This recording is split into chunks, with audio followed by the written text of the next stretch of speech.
Wounded in Baton Rouge, a really tough day for Baton Rouge and for the country, really. Here to talk about how to keep our police safe is Sheriff David Clarke of Milwaukee County, Wisconsin. He is going to be speaking at the Republican convention tomorrow night. Sheriff, thank you very much for that horrific day. I spoke to the heads of the sheriff department, the police department, and the state police down there, and they told us how their hearts were reeling. Their message is peace and coming together in the country. What's your message? You don't believe that for 1 minute, do you? That their message is? Yeah. That's what they said to me. Okay. Yeah, I believe them. Any protests over the deaths of these cops today in Baton Rouge? I don't know that. I don't know that. Any riots or protests over the police officers in Dallas, Texas? What are you asking? It's a pretty simple question. I asked you if what's your message to the people. Their message is one of peace. What is your message? My message has been clear from day one 2 years ago. This anti-cop sentiment from this hateful ideology called Black Lives Matter has fueled this rage against the American police officer. I predicted this 2 years ago. So what I want to know, okay, Sheriff. do I want to know? With all due respect, do you know that this was because of that? Yes, I do. As a law enforcement officer? I've been watching this for 2 years. I predicted this.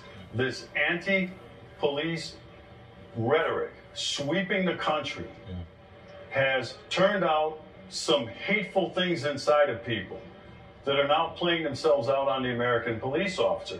I want to know, with all of the black-on-black violence in the United States of America, by the way, when the tragedies happened in Louisiana and Minnesota, you know that 21 black people were murdered across the United States? Was there any reporting on that? A black officer who was killed today. But was there any reporting on that? Sheriff, please, let's just keep the vibe down here. So I understand, and listen. I'm looking at 3 dead cops this week, Sheriff, and I'm looking at 5 last year. You trying to tell me to keep it down? Just please, just please. We can keep it civil. So, because the message to people at home, I'm sure you want, is one of civility. I wish, Don, I wish you had that message of civility. Have a conversation toward this hateful ideology, these purveyors of hate. What my message is. That's what I what want they to say do. to you is, these people preach vile and virtue we'll be right in the back. name We're going to go to of break, hate. and we'll be right back. We're both talking at the same time. What it sounds like to me is that you're accusing me of violence and supporting a narrative that I'm not necessarily in support of. And if that's what you're accusing me of violence, then you can leave. That's not true. I don't support violence of any type against police officers, against anyone. So if you're accusing me of that, then you're welcome to leave. But if you want to have a conversation, I am more than willing to welcome a conversation with you. I don't disagree with you about there's a narrative across the country that could be harming police officers. But we don't know right now, as someone who's in law enforcement, if that was the actual cause of it. Go ahead. Let me ask you this. Do we know that generally the American law enforcement officers are racist? Do we know this? Go on. I ask you a question. Do I know American general law enforcement are racist? I don't think anyone is accusing. If you're insinuating that people are accusing or saying that law enforcement across this country as a whole are racist, then your assumption is wrong. First of all, this whole anti-police rhetoric is based on a lie. There is no data, and you know this. There is no data, there is no research that proves any of that nonsense. None. Even you have to be more specific about what data and what nonsense you're talking about. That law enforcement officers treat black males different than white males in policing in these urban centers. There is data there is not data. I don't know. The president spoke about it. Cedric Alexander, the president has been lying about it. He said it again the other day when he said black males are 2 times more likely to be shot by a law enforcement officer than white males. Don, that is a lie. That is not a lie. It is a lie. Yeah. Show me. Research. Show me. The research Show that we have from the Washington Post. That the Washington Post debunked that nonsense. There's also research. He also said this. There's also research.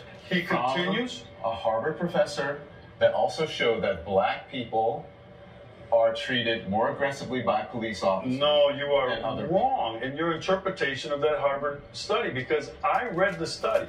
That's not what he said. He said he was surprised to find that in shootings of the most severe in shootings, that he found no evidence that there was a difference. Also, it should be noted that that study was a very small sampling of police departments across the country. Many people did not find it credible, but it is also interesting that in that research, he found that blacks were treated differently when it came to aggressive policing, but for the most egregious shootings, he found no difference. That's what that study showed. Well, based on what? Just generally? Are we talking about high crime areas? Because let's go back to where this whole thing started in Ferguson, Missouri. The lie was hands up, don't shoot. Lumping a whole bunch of things into one. If we can do one specific That's thing, where this whole phony movement started. It started out as hands up, don't shoot. You're talking about Black Lives Matter. Right. Okay. So if you want to, you would need to speak to someone who is a member of Black Lives Matter about whether they have perpetrated a fraud on the American people. That's up to Black Lives Matter. That's not me. I'm neither a member of Black Lives Matter, I'm either a supporter or someone who doesn't support them. I simply report on Black Lives Matter. Do you condemn the anti-police rhetoric coming from this hateful ideology? As a journalist sitting here on television, I don't have to condemn anyone, anything. That is something that you can ask other people around the country. I condemn their jobs to condemn just that. like I condemn the hateful ideology out of groups like the KKK. All right, I condemn it. There is no place in American discourse for that sort of vile, vitriolic hate coming out of this ideology.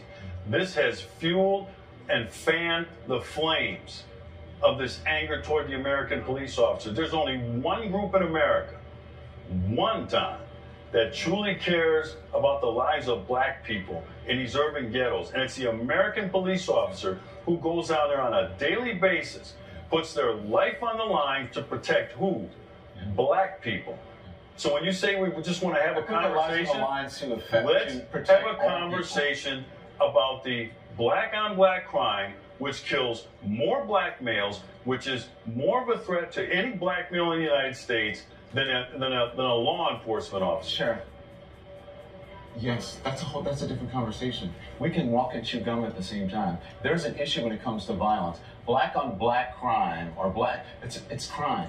White people kill white people, tend to kill white people. Black people tend to kill black people. Not in the numbers. That's fine, but that's a different I don't care who white people are killing. That is a different conversation than police brutality. And we're not having that conversation right now. Again, I want to be very clear with you. I condemn all violence of any type, just for the record. Was the situation between Mike Brown and Darren Wilson, was that police brutality? But we're not talking about Mike Brown and Darren Wilson. I am. No, if you're asking me what the Justice Department showed, the Justice Department showed that it exonerated Officer Darren Wilson, and that the hands up, don't shoot narrative was a false narrative. That has been reported by CNN and by others. Was another phony report. What does that have to do with Baton Rouge? All right, because when you take in rates of involvement in violent crime, and crime in general, but violent crime, you're going to see that black males are overrepresented. Overrepresented in terms of being involved in violent crime. That's going to mean more arrests. That's going to be more conversation. Every time you don't have a response to something I say, it's not that I don't have a response to you. It's that we're having two different conversations. I'm asking the questions here. You're answering the questions by asking questions about some other subject that we're not discussing. We're talking about this hateful ideology called Black Lives Matter. You said you're not a member. You can't be a member. It's not an organization. There's no structure. That's what you're talking about. Ideology. I understand it's a very stressful time for you. These individuals.